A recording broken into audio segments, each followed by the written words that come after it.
นักเติบได้ยังไงหรือว่าไหวแถวนี้ก่อนลดให้เราขาย5,500,000แต่ว่าตอนนี้ใบละ200,000แต่บางห้านก็อาจจะบ่ฮอดบางห้านก็อาจจะแพงนี่แล้วแต่นะดูจ้ะหนีบมือนะปิดเลยโบมีหน้าต่างข้างนี้ก็โบมีก็เป็นจังสันครับฟังพี่เลี้ยวไปแล้วนี่พี่น้องเนาะโอ้ยังน้อยนึงนี่เอาไว้ให้คาสร้างเด้ออาจจะเจ้าเช็คเบิ่งน้ำไม้นี่นับได้อยู่ติเด้ออันนี้อ้ายให้ชุมเจ้าเอาไว้เบิดซัมนี่เด้อวันนี้เด้อน้องเด้อนะขอบใจหลายๆเจ้าจะนับเบิ่งเรือเท่าไรฮะไอ้นี่หลายคน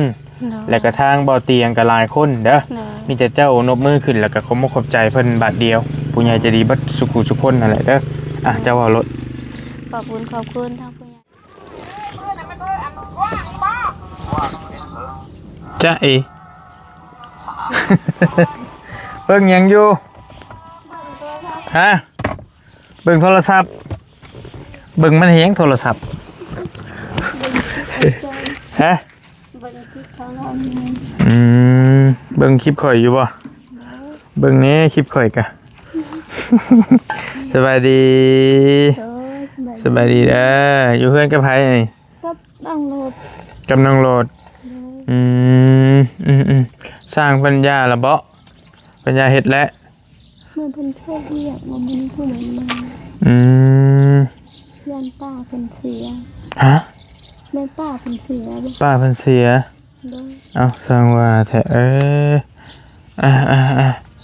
สมอยสมีใช้น้องลอยเด้จักไอ้น้องในเฮือนบ่เหมือนเพิ่นจะวินบ่ลองดูไปนำให้นี่ลอย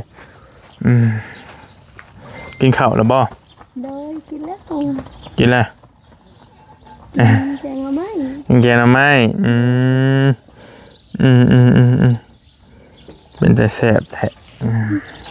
แกงมันสิปลาบ่พี่น้องบอลลี่ซื้อบานประตูเนาะมาให้ทางเฮือนน้องลีน้องลอยเฮานี่แหละพี่น้องเนาะซื้อบานประตูทางเข้านี่2อันแล้วก็บานน้อยนี่14ใบพี่น้องเนาะมาเบิ่งเมื่อวานนี่เพิ่นสิแล้วเลยมื้อนี้ซื้ออันนี้มาให้พี่น้องเนาะซื้อบานมาให้เพิ่นเตรียมใส่เพราะว่าสร้างเพิ่นดำเนินการสิแล้วยังเหลือแต่ใส่อันนี้ซื่อพี่น้องเนาะนี่เหลือแต่ใส่บานประตูซื่อนะวงกบเมียงแล้วก็ย้ายแล้วเรียบร้อยแล้วพี่น้องนางลีนางลอยเฮาโอ้ถือว่าโอ้คักเป็นงามเลยพี่น้องเนาะคือว่าเนียบอยู่สีไม้ลายมือแล้วก็แบบว่าเราใส่คักขนาดละเอียดละออดีบ่ห้างเบิ่งนี่เดี๋ยวมาทางนะพี่น้องเนาะกับเข้าท่าสีไม้ลายมือคักเรากบทุกโตใหม่กะฟังพี่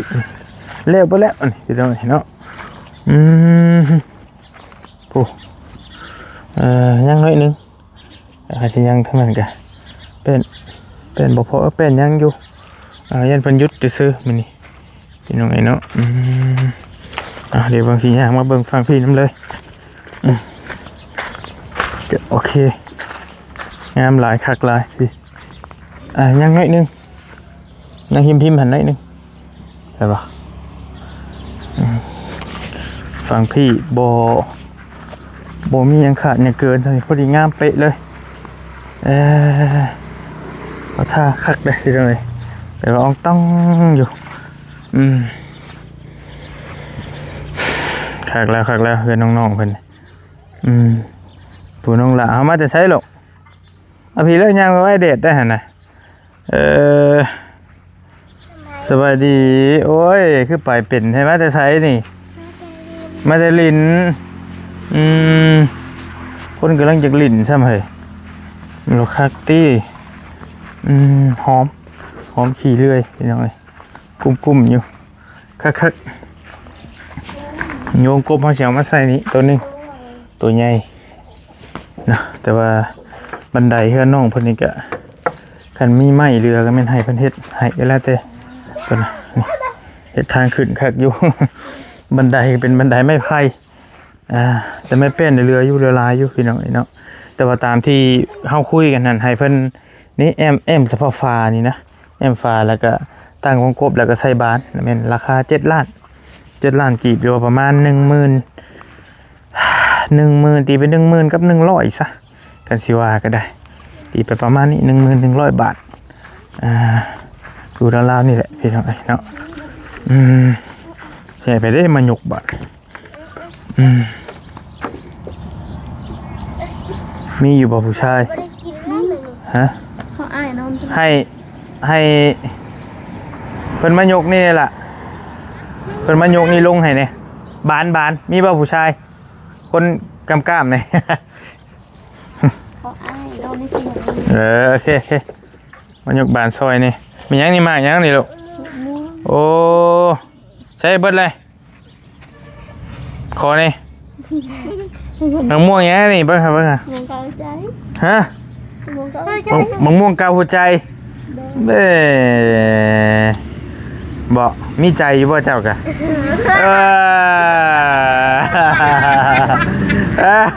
เขิน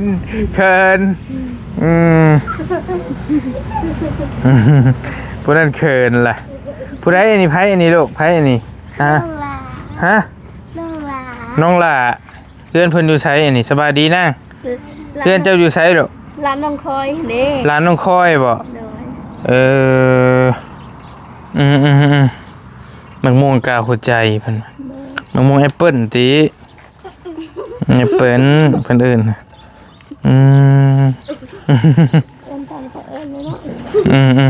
บายดีเด้อน้องเด้อหัวโล้นแท้เฮ้ยนี่บ่เป็นได้ใดหัวโล้นกกแท้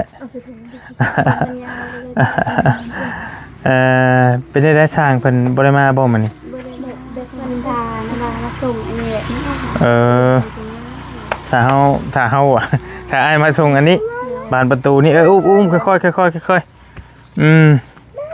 เอาไว้ใช้จะบอกนะว่าจะเอาลง แม่นเบิดหั่นแหละได้ป่ะอันเปิดท้ายก่อนป่ะเดี๋ยวเอาลงก่อนลงก่อนนะโอเคเอาไว้ใช้ละไว้พื้นป่ะแล้วแต่ที่จะจัดเอาไปเด้อได้ป่ะนักเติบได้ยังไงหรือว่าไว้แถวนี้ก่อนก็ได้แล้วจังจัดน้ำหลังก็ได้แล้วแต่หรือว่าสิจัดเลยกับชุดแล้วแต่บานประตูใหญ่2 ใบพี่น้องกับบานน้อย14 ใบ2 คนก็ได้จะหมู่เมย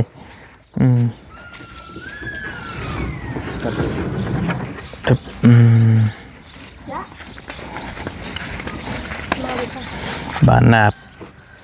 า80ความยาว2 เมตรพี่น้องปุ๊บตัวนี้อันน้อย14 อันตัวนี้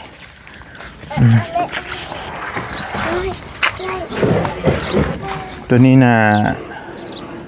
50พี่น้องยาว1 เมตรเนาะ1 เมตรคูณ50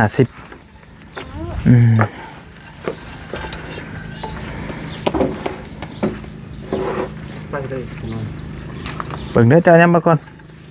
สึกลานหัวแห้งหล่อนครับเรียบร้อยเลย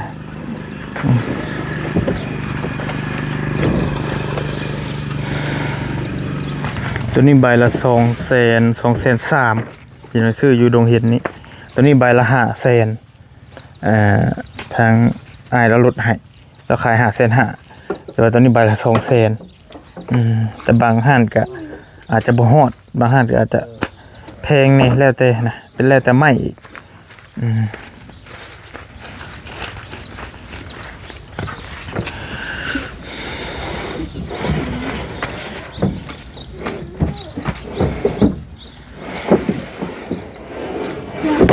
ดูจ้ะหนีบมือ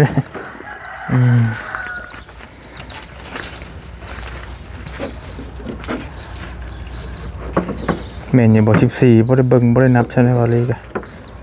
นับได้เด้อนะบ่าวเด้อเท่าใดแล้วจักอันละ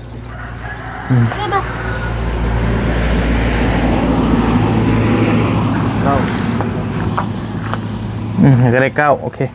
แม่นบ่14โดยโอเคเอามา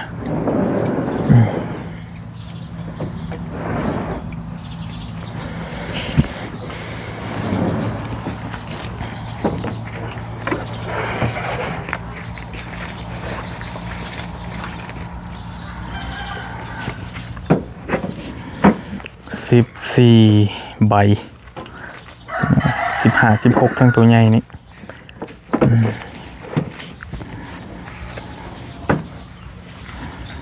โอเคจบโดยขอบใจได้แล้ว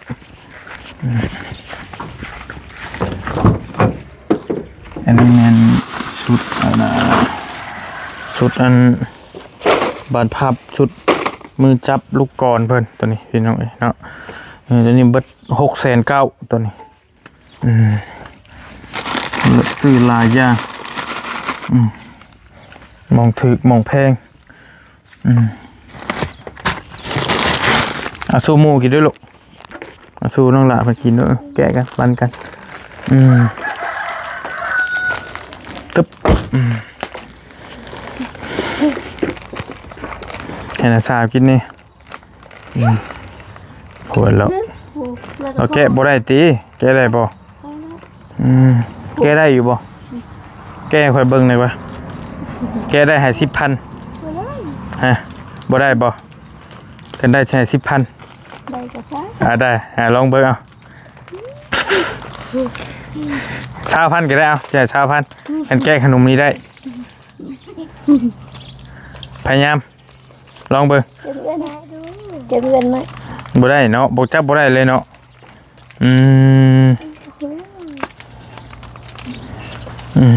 ต้องมีคนป้อนนะพี่น้องจังสิได้แต่ใช่แล้วบ่ได้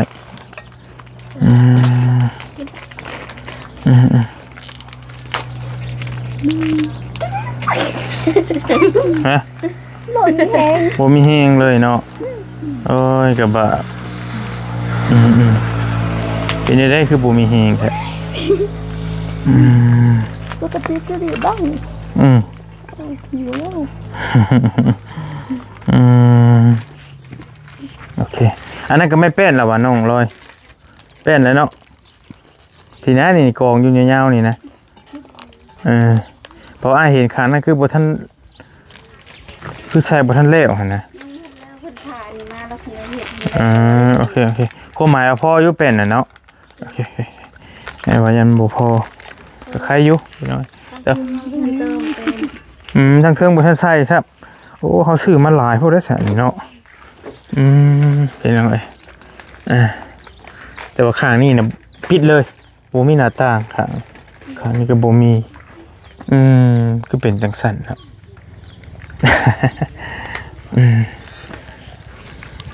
มีหน้าต่างแต่ฝั่งพี่3คู่เลยพี่ต้องหันหน้าออกทางนี่เลยอันนี้แหละที่จะเก็บไว้เด้อ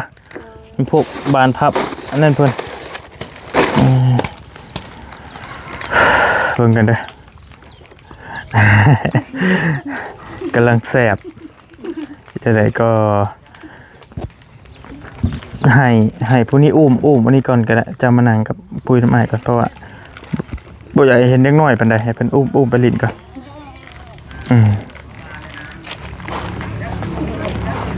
นั่งลงมองใดมองหนึ่งก็ได้พี่ก็ได้โอเคโอเคอันจะได้เหินสร้างอันนี้บ่เนยอยู่กันนี่บ่คนหนึ่งคนละบ้านเพิ่นอยู่บ้านนาแซนไปบ้านสาวพรไปอีกโอ้อยู่บ้านสาวพรไปเลยบ้านสาวพรไปอีกโดยเพิ่นเป็นฮู้จักกันบ่เป็นน้องเคยโอเคแล้วก็มาเฮ็ดนำกันติเลยโอเคพี่น้องมื้อนี้เนี่ยบ่าวดีกล่าวว่าสิมาจ่ายเงินให้เลยเพราะว่าผู้อื่นก็ยังบ่ได้มา มีแต่อ้ายสิ เอาไว้น้ำเจ้าเลยเด้อเงินเด้อเจ้าเอาไว้ให้เพิ่นถ้าเพิ่นแล้วมื้อใดก็เอาให้เพิ่นมื้อนั้นแหละบ่น้ำเพิ่นนั้น7 ล้านเนาะทั้งเบิดเลยทั้งกบไม้ทั้งอีหยังทุกอย่างนี่แหละพี่น้องก็งามอยู่ได้ฝีมือมันก็โอเคอยู่ได้เรื่องอยู่ก็ละเอียดละออดีกบไม้นี่ก็หอยเฮิงเติบได้นี่ก็สิแล้วนี่ก็ได้พี่น้องอันนี้7 ล้านนี่เอาไว้ให้ค่าสร้างเด้ออาจจะเบิ่งเจ้าเช็คเบิ่งน้ำไม้นี่นับได้อยู่ติเพราะเอามาจะหันก็บ่ได้นับได้อ้ายก็นับก่อนอยู่น้ำกันนี่อ้ายสิให้มันแล้วบาทเดียวเลยสิเลขก็บ่ถือโอ้ยหัวเลาะหูฉันบ่เจ้าก็ได้ค่ะอยู่นั่นล่ะต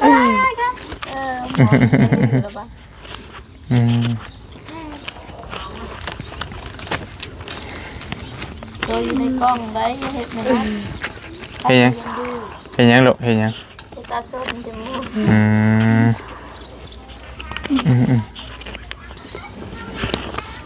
7 ล้านเท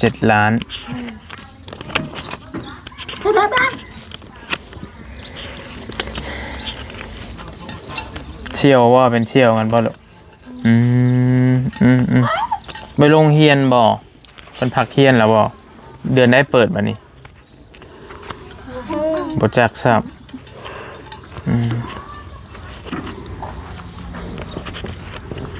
พ่อแม่เพิ่นไปใช้พุ่นน่ะไปรับจ้างรับจ้างอยู่กรุงเทพฯพุไกลดีเด้อ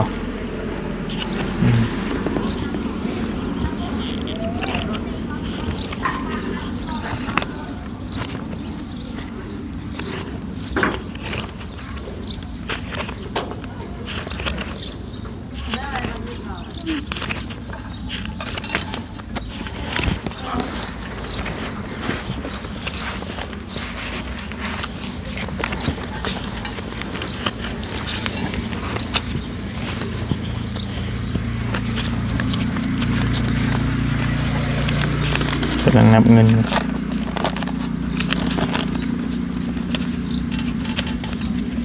ครบบ่โอเค ตัวนี้เงินส่วนที่เหลือเด้ออันนี้อ้ายให้ชุมเจ้าเอาไว้เบิดซ้ำนี่เด้อวันนี้เด้อน้องเด้อนะขอบใจหลายๆเจ้าจะนับเบิ่งเหลือเท่าใดฮะนับเบิ่งน้ำกันก่อนแล้วสิเล่าให้ฟังแป๊บนึงนับเบิ่งจบเบ็ดเสร็จประหยัดได้กับประหยัดใช้บัดนี้เปิดแล้วเบิดเลย เดี๋ยวนับเบิ่ง1 ล้าน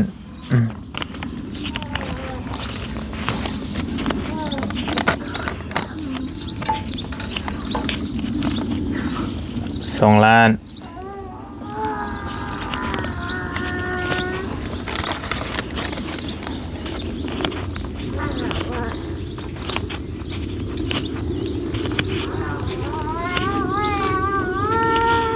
อะไรห้องเพลงบอก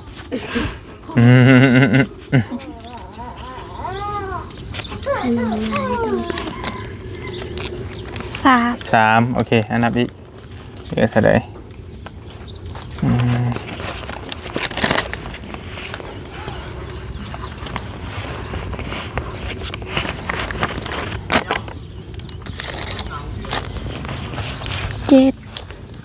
3 ล้าน 7 แสน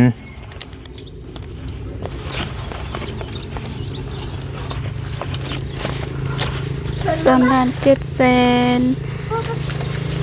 17,000แม่นบ่โอเค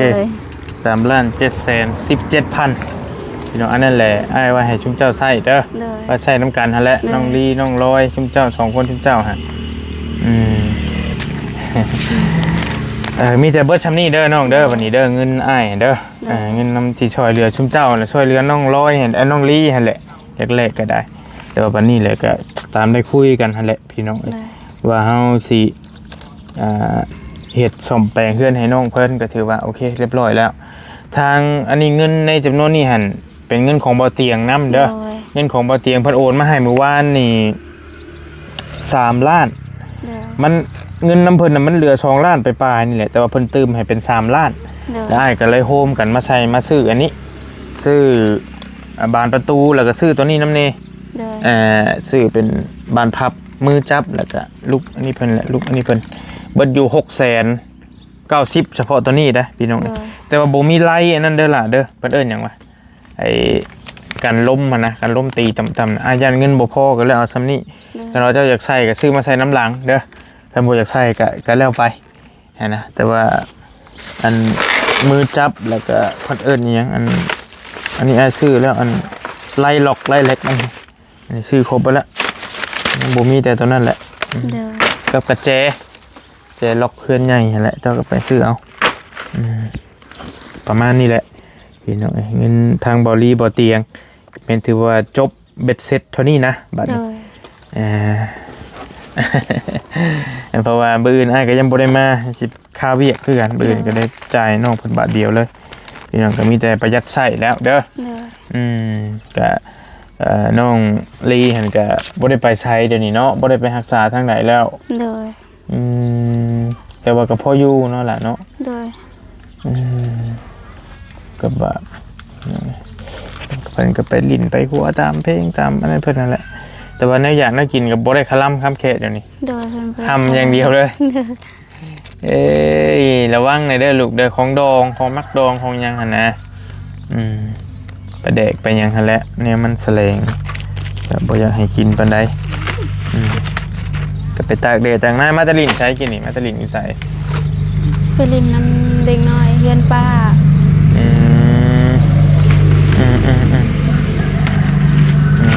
เพื่อนแล้วนะมาบ่มานอนบ่ มานอน ฮะนอนกับไผ นอนกับน้องทรายผู้ทีเฮานี่แหละ กล้ามาอยู่คันแบบนี้เนาะ เด้อ กันล็อกไว้เนาะน้องเนาะ เลย ล็อกข้างในกันแล้วไปนะพี่น้องล็อกประตูไว้แต่กี้เรามาดึงปึงอยู่กับปกติน้องพันแล้วบอกว่านอนบ้านนี้มานอนอยู่นี่ก็สบายบ้านนี้ เด้อ แน่นหนาเลยเด้กระบัวบันไดเนาะ เด้อ บัวบันไดกับเจ้าอันนั้นก็คันมีไม้เจ้าก็หาเพิ่นในประเทศไทยเพราะว่ากับพี่น้องกันอยู่เด้คันเว้าได้นะจุดแล้วแต่เจ้าดอกก็บันไดนี่มันก็บ่ถาวรปานใดเดี๋ยวก็ฮักแล้วนี่บันไดน้อยพี่น้อยก็นั่นแล้วเด้อน้องเด้อก็มีแต่ให้เจ้าหั่นแหล้วกับน้องจับรถเงินน่ะจับไว้หั่นแหละ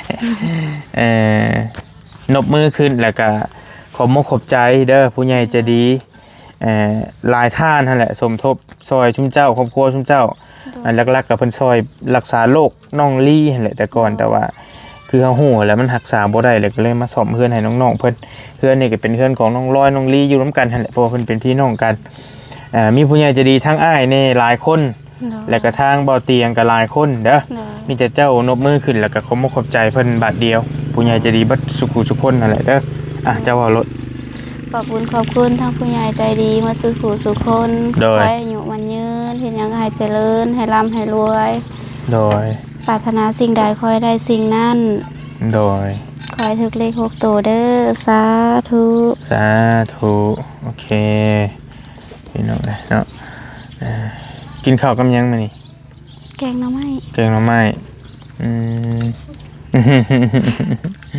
ใครเป็นคนแกง แม่บ้าว เอาเจ้าคือบ่แกงเจ้าแกงเป็นบ่ เป็น แต่บ่แซ่บบ่ กระแซบยืด แซ่บอยู่ อย่าแกง เออ ขอห้าวค่าลูกเด้ลูกห้าหายแล้วก็นำบ่าวแกง ผู้ชายแกงหน่อไม้เนาะ เด้อ โอ้ธรรมดาผู้ยกกินนี่บ่เนาะ เด้อ เอาละเก่งนะแต่เก่าเห็นแต่ผู้หญิงนะเก่งใช่เก่งก็ไม่เป็น น้ำเบาเราบ่ทันมีเมียบ่หุ่นน่ะ บ่ทันมี ผู้หนึ่งเด้ผู้น้อยกว่าหันเด้ ผู้น้อยกว่านะหลานเพิ่นเพื่อนเราลูกป้า เป็นมาลินเฉยๆมาซอย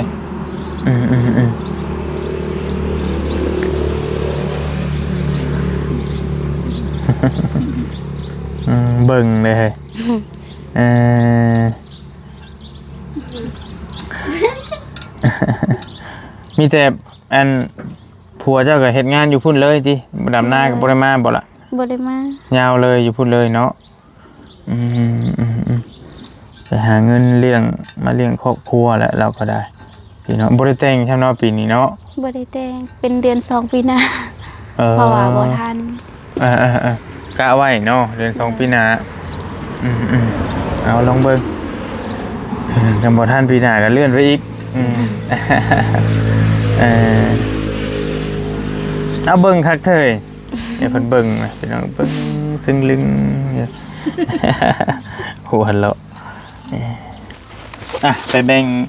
ตู้น้ำเบ้ายังจะกินเด้อจะอาจสิไปปะแล้วปันนั่นแหละเด้อน้องลอยเด้อจบบริบูรณ์อะไรก็จังว่ากันมีโอกาสน่าก็สิมายามใหม่เด้อ ก็ประหยัดใส่ประหยัดซอยอย่าไปลงดึงของสร้างมาเด้อลูกเด้อ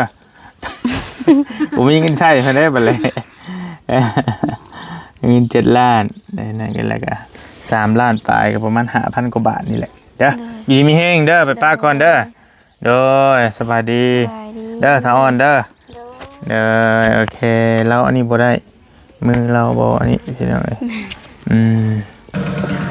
ไปก่อนบัดนี้พี่น้องเอ้ยพาไปเวียกทางอื่นต่อยามค่ำเอาบ่ลี่ก็แวะหาทางเพื่อนครอบครัวเบาเงาเพิ่นนี่เพิ่น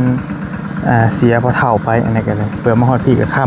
ำแดดอ่อนๆนี่เพราะว่ามันก็ไกลกันบ่ได้แม่นใกล้ๆเด้อเก็บไว้เทิงผมก็ได้ล่ะแล้วแต่ไว้เทิงลองมันเหี่ยได้ลองขาดได้ถุงขาดได้หนักซ้ำงามแล้วเฮือนน้องลอยเพิ่นก็ได้น้องลีน้องลอยเฮานี่เห็นไงคือว่าเบิ่งมาเบิ่งพังพี่กัน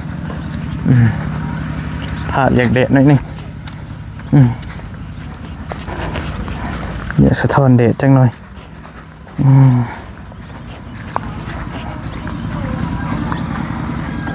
ประมาณนี้แหละพี่น้องไปอยู่ดีมีแฮงบอลลี่เองก็มีแต่มาปิดจ็อบเนาะเฮือนน้องเพิ่นมื้อนี้ก็ถือว่าบ่มีหยังหลายบอลสร้างเพิ่นก็ถ่าบอลลี่เอาบานมานี่แหละบอลลี่เอามาแล้วก็แม่นเพิ่นอาจจะบ่อื่นเพิ่นเอามาเฮ็ดแล้วก็มาใส่กันมื้อเดียวก็น่าจะแล้วใส่บานได้ซื่อพี่น้องแล้วก็คือว่าเรียบร้อยนะมีแต่เบิดแล้วการช่วยเหลือน้องเพิ่นบัดนี้คันว่ามีมาใหม่ก็สิมาซอยน้องเพิ่นใหม่อีกนั่นน่ะแนวใดก็จังว่ากันเนาะเอาอยู่ดีมีแฮงขอบคุณขอบใจขอบบุญขอบคุณเนาะผู้ใหญ่ใจดีทั้ง2บอลลี่หลายๆท่านหนึ่งในหันก็เป็นแม่แคทเนาะเป็นแม่แคทแล้วก็อีกหลายคนเนาะหลายคนที่เพิ่นซอยสมทบน้องลีมาผู้เล็กผู้น้อยแล้วก็ขอบคุณขอบใจผู้ใหญ่ใจดีทั้งช่องบ่อเตียงทั้งบ่อเตียงเพิ่นก็เหลือเงินอยู่ประมาณคือว่า 4,000 ปลายบ่เพิ่นบัดแล้วก็เพิ่นโอนมาให้บอลลี่3 ล้านเมื่อวานเพิ่นก็ตืมให้มันได้เป็น3 ล้านนะก็เลยได้มาซอยน้องๆเพิ่นพี่น้องแล้วก็เบิดเท่านี้ทั้งบอลลี่บ่เตียงก็แม่นปิดจ็อบเบิดแล้วทางเฮือนน้องลีน้องลอยก็แม่นไว้โอกาสหน้าคันแนวใดก็จังสิมาซอยน้องเพิ่นใหม่ขอบใจหลายๆนะผู้ใหญ่ใจดีเบิดทุกท่านให้อยู่ดีมีแฮงให้โชคให้มานให้ร่ำให้รวยเนาะปรารถนาสิ่งใดก็ให้ได้สิ่งนั้นสมความมุ่งมั่นปรารถนาเนาะร่ำรวยอยู่ดีมีแฮงอย่าเจ็บอย่าจนเดินทางไปทางใดมาทางใดก็ตลอดปลอดภัยเด้อเนาะโชคมาถึงเลข6 โตวเฮงๆปังๆไปแล้วบ๊ายบายโดย